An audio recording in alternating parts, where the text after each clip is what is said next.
Daily. Taste the Daily. NTV జర్నలిస్టుల అక్రమ అరెస్ట్ను మాజీ మంత్రి హరీష్ రావు తీవ్రంగా ఖండించారు. పాలన చేతగానే సర్కారు పండగ పూట జర్నలిస్టులపై కక్ష సాధింపు చర్యలకు సర్కారు రాజకీయ క్రీడలో భాగంగా తెలంగాణ ఉద్యమకారులైన జర్నలిస్టులను బలి చేస్తారా అంటూ మండిపడ్డారు.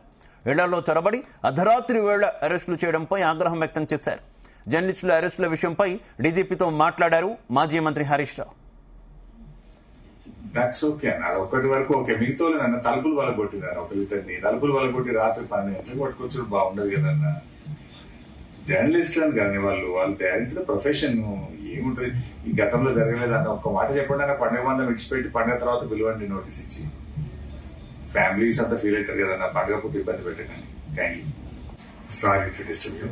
ఏం లేదన్న, ఇది ఒక రిక్వెస్ట్ అన్న. జర్నలిస్ట్ అని మరీ అర్ధరాత్రి పూట ఈ పండుగ పూట ఇళ్లలో అరెస్ట్ చేయడం అవసరం అన్న.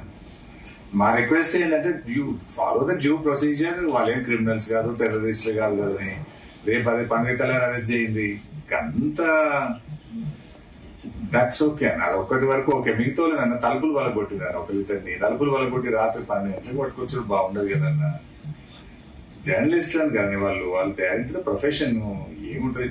ఈ గతంలో జరగలేదన్న ఒక్క మాట చెప్పండి అన్న. పండుగ మందం విడిచిపెట్టి పండుగ తర్వాత పిలువండి నోటీస్ ఇచ్చి.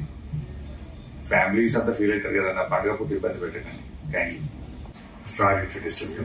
ఏం లేదన్న, జర్నలిస్టుల అక్రమ అరెస్ట్ను మాజీ మంత్రి హరీష్ రావు తీవ్రంగా ఖండించారు. పాలన చేతగాని సర్కారు పండగ పూట జర్నలిస్టులపై కక్ష సాధింపు చర్యలకు దిగడం సిగ్గుచేటన్నారు.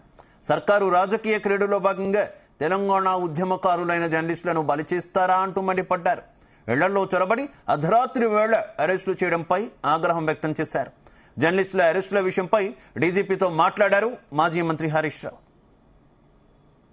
ప్రొఫెషన్ ఏముంటది. ఈ గతంలో జరగలేదన్న ఒక్క మాట చెప్పండి అన్న. పండుగ మందం విడిచిపెట్టి